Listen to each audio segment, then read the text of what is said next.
Vous voyez les devoirs bien rédigés, vous dites « Yeah, mon enfant a compris ». Mais avec l'IA, le Sénat américain nous donne un message très clair. Réussir son devoir ne veut pas forcément dire qu'il y a eu apprentissage. Aujourd'hui, nous allons regarder les extraits d'une audition du Sénat américain sur l'intelligence artificielle et l'école, les dangers de son utilisation et aussi la bonne manière d'utiliser ces outils avec nos enfants. Alors l'IA est devenue en 2 ans un grand sujet pour l'école. Elle fait gagner du temps aux cadres et aux professeurs. Moi, c'est William, développeur de logiciel basé en Allemagne. Je suis le fondateur de cette chaîne J'aime le code. Sur cette chaîne, on parle de l'école, de l'éducation, de l'intelligence artificielle et de tous les métiers qui touchent au numérique. Pour les enfants, pour les parents et les professeurs. Aujourd'hui, déjà, mardi passé, la dernière vidéo, je parlais déjà de ce sujet, de l'IA et les devoirs, de la mauvaise manière d'utiliser l'IA pour faire ses devoirs et de la bonne. En commentaire, je vais vous mettre cette vidéo, de la dernière vidéo. Aujourd'hui, on va écouter des extraits d'audition du Sénat américain et nous allons analyser, parce que ça nous concerne vraiment, nous allons voir ce qu'on peut en tirer, quelles sont les leçons qu'on en tire de ces extraits. Mais avant, j'aimerais d'abord dérouler le contexte.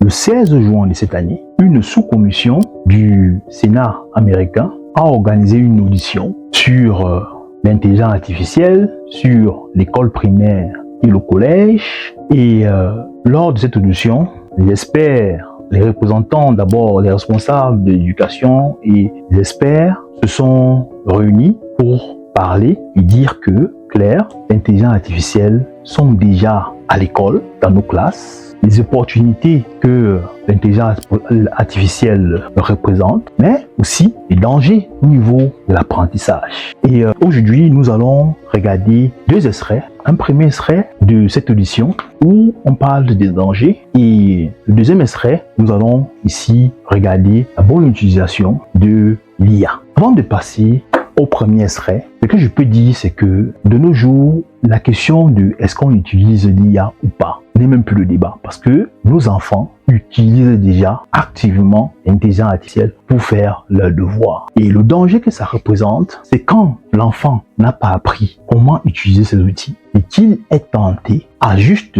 rédiger un prompt, prendre la réponse, coller et puis passer à autre chose. Là, il n'y a plus l'apprentissage. Regardons cette première extrait et ensuite, je vous reviens. Language model is engineered for platform retention and user satisfaction. To keep users engaged, it defaults to a dangerous form of algorithmic sycophancy.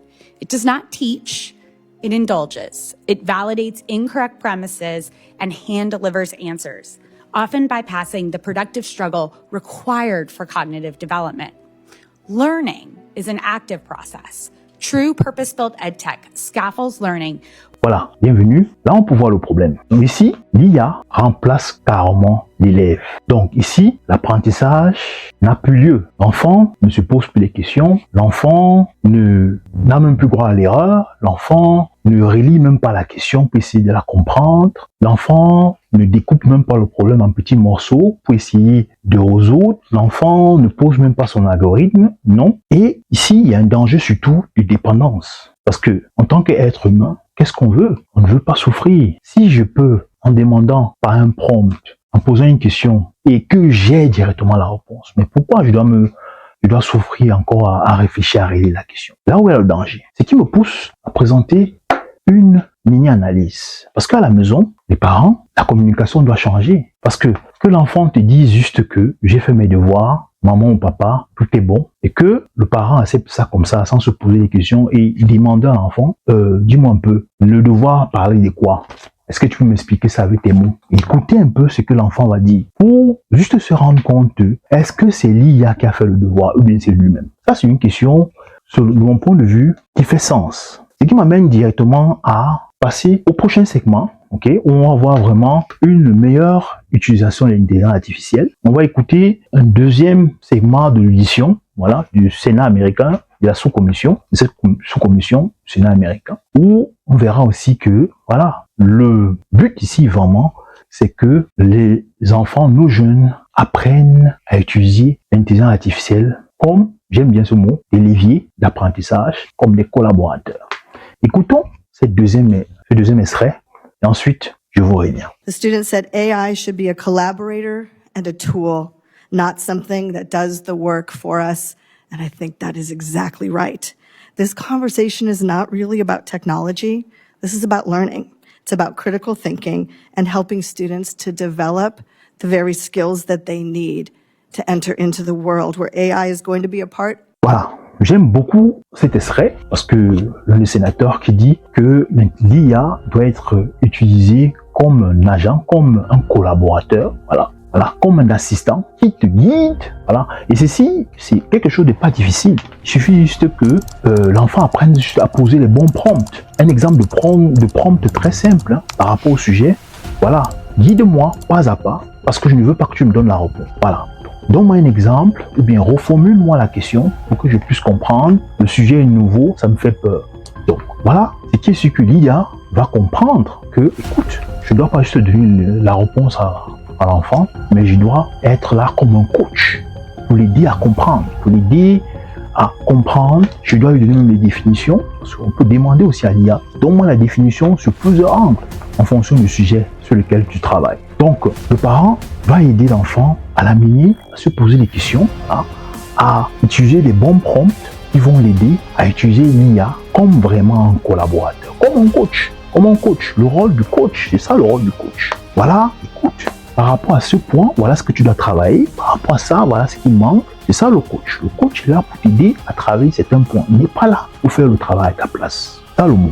Du coup, ça m'amène alors à donner une analyse globale pour les parents. D'abord, on voit que nous sommes à l'ère de l'intelligence artificielle. Et encore une fois, les parents sont sollicités parce que le monde est différent. Le monde est différent. Le parent ne peut plus se contenter d'un enfant qui lui dit « j'ai fini mes devoirs, tout est beau, tout est parfait ». Le parent regarde, il lit, il regarde, tout est bon. Oh, mon enfant est super. Non, le parent doit creuser. Parce que nous sommes à l'ère de l'intelligence artificielle et il y a des IA qui donnent les réponses directes. Donc, réussir un devoir ne veut pas dire qu'on a compris. Le parent, de mon point de vue, devrait vraiment se pencher sur cette question. Quelles sont les IA qui existent? Quelles sont les IA qui donnent juste les réponses aux enfants? Quelles sont les IA qui peuvent représenter un frein? Ça peut être un frein parce que ça fausse la compétence, ça fausse l'apprentissage. Et n'oublions pas, nos enfants sont des êtres humains et je pense que tout être humain ne veut pas souffrir, ne veut pas être dans l'inconfort. Quand il a une difficulté et qu'il a la possibilité, qu'il a ce choix-là, de demander à l'IA et qu'il lui donne la réponse, je pense que l'enfant va le faire. Je crois que c'est humain, c'est normal. D'où l'importance du parent à regarder, à questionner, poser des questions, à observer, à expliquer aux enfants l'importance d'utiliser l'IA. Pas comme un remplaçant, l'IA remplace ton cerveau, non. L'IA doit être là pour t'assister, comme un collaborateur, comme un assistant qui t'accompagne dans l'apprentissage. Tu lui poses les questions, tu lui dis que tu n'as pas compris la question, qu'il reformule ses questions, qu'il la segmente, qu'il te donne les exemples pour que tu puisses enfin comprendre ta leçon. Ça, c'est très important. Et ce que je peux dire aux jeunes, c'est nous sommes à l'ère de l'IA. Donc pour moi, le but n'est pas de dire qu'il faut pas utiliser l'IA. C'est pas ça le but. Le but, c'est juste que toi, jeune, c'est que tu comprennes en fait la problématique parce que c'est vraiment un enjeu important. C'est vraiment un enjeu et on peut tomber très vite dans la dépendance. Donc le but ici vraiment, c'est que tu comprennes comment on utilise l'IA. C'est que c'est que l'IA et comment on l'utilise en, comme je disais, posant les bons prompts. Ne pas dire qu'il te donne la réponse tout de suite. Dis-lui clairement que non, ce sujet me dérange, je ne comprends pas. Donne-moi ça en plusieurs étapes pour que je puisse arriver à la réponse. Il va te donner ce qu'il faut. Il va te donner ce qu'il faut. Et aussi, ce que je peux dire par rapport aux profs, moi je pense que les politiques, selon moi, de mon point de vue, les politiques ici doivent intervenir parce que ça devient très complexe avec l'IA. On ne sait plus quel est vraiment le niveau de l'enfant. C'est difficile de savoir. Ça devient compliqué. D'où peut-être il faudra introduire du genre exercice à faire avec l'IA, exercice à faire sans l'IA. Et comment expliquer ça aux élèves? Ça devient quelque chose de vraiment de compliqué et de complexe. Et du coup, ça me permet de faire le lien avec J'aime le code. Sur cette chaîne, comme je dis toujours, on parle de la programmation, on parle de la pensée algorithmique parce qu'on est conscient de ça. On veut vraiment que l'enfant enfant développe cette pensée logique. Quand j'ai un problème, comment je m'y prends? L'enfant apprend à gérer ses frustrations parce qu'il y a une erreur dans son programme, à se dire comment je fais pour régler ce problème d'erreur. Je vais à la première ligne, je regarde si mon erreur est à la première ligne. Si elle n'est pas là, je vais à la ligne suivante. Quand ton enfant développe ce mindset, quand son enfant a pris l'habitude à coder, mais c'est qu'il est sûr qu'il est prêt à utiliser l'intelligence artificielle. Parce qu'il sait qu'il a de toute façon l'habitude. Il a l'habitude à coder, il a l'habitude à lire un exercice, à le comprendre, à poser son algorithme. Et parfois son algorithme n'est pas vrai, son algorithme ne fait pas ce qu'il faut. Il reprend encore au niveau de son algorithme, il regarde qu'est-ce qu'il faut, qu'est-ce qu'il peut améliorer. Une fois qu'il a amélioré son algorithme, il peut maintenant aller sur son code pour essayer de l'implémenter. Et c'est ça le travail des J'aime le code. Donc, et ce qui m'amène à toi, parents, si ces extraits vidéo du Sénat américain t'a plu, je vais mettre dans le chat, je vais mettre en commentaire la vidéo entière de l'audition du 16 juin 2026 au niveau du Sénat américain. Et aussi, je vais te poser la question, toi, parent jeune qui m'écoute, comment toi, tu utilises l'intelligence artificielle? Est-ce que tu l'utilises comme un levier d'apprentissage ou bien tu fais un prompt, tu prends la réponse, tu colles, tu passes à autre chose? Et toi aussi, si tu m'écoutes et que tu aimerais, tu as un sujet à proposer, n'hésite pas à le coller en commentaire.